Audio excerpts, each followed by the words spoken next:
बुद्ध भगवान एक गांव में उपदेश दे रहे थे। उन्होंने कहा कि हर किसी को धरती माता की तरह सहनशील तथा क्षमाशील होना चाहिए। क्रोध ऐसी आग है जिसमें क्रोध करने वाला दूसरों को जलाएगा तथा खुद भी जल जाएगा।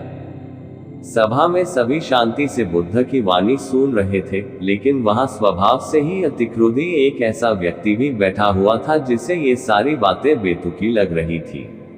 वह कुछ देर ये सब सुनता रहा, फिर अचानक ही आग बबूला होकर बोलने लगा, तुम पाखंडी हो।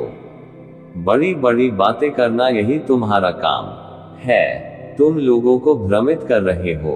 तुम्हारी ये बातें आज के समय में कोई मायने नहीं रखती। ऐसे कई कटु वचनों सुनकर भी बुद्ध शांत रहे। अपनी बातों से ना तो वह दुखी हुए, ना ही कोई प्रतिक्रिया की। ये देखकर वह व्यक्ति और भी क्रोधित हो गया और उसने बुद्ध के मुंह पर थूककर वहां से चला गया। अगले दिन जब उस व्यक्ति का क्रोध शांत हुआ तो उसे अपने बुरे व्यवहार के कारण पछतावे की आग में जलने लगा और वह उन्हें ढूंढते हुए उसी स्थान पर पहुंचा। पर बुद्ध कहाँ मिलते, वह तो अपने शिष्यों के साथ पास वाले एक अन्य गांव निकल चुके थे। व्यक्ति ने बुद्ध के बारे में लोगों से पूछा और ढूंढते ढूंढते जहां बुद्ध प्रवचन दे रहे थे वहां पहुंच गया।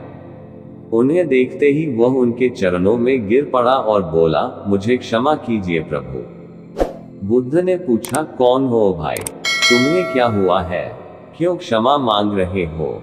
उसने कहा, क्या आप भूल गए, मैं वही हूँ जिसने कल आपके साथ बहुत बुरा व्यवहार किया था।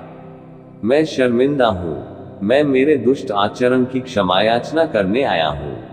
भगवान बुद्ध ने प्रेमपूर्वक कहा, बीता हुआ कल तो मैं वही छोड़कर आया गया और तुम अभी भी वही अटके हुए हो।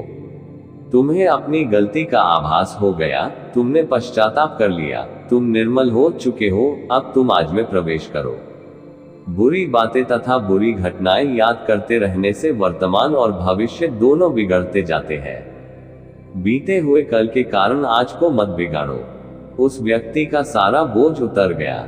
उसने भगवान बुद्ध के चरणों में पड़कर क्रोध त्याग का तथा क्षमाशीलता का संकल्प लिया। बुद्ध ने उसके मस्तिष्क पर आशीष का हाथ रखा। उस दिन से उसमें परिवर्तन आ गया और उसके जीवन में सत्य, प्रेम व करुणा की धारा बहने लगी। मित्रों, बहुत बार हम भूख में की गई किसी गलती के बारे में सोचकर बार बार दुखी होते और खुद को कोसते हैं। हमें ऐसा कभी नहीं करना चाहिए। गलती का बोध हो जाने पर हमें उसे कभी ना दोहराने का संकल्प लेना चाहिए और एक नई ऊर्जा के साथ वर्तमान को सुदृढ़ बनाना चाहिए।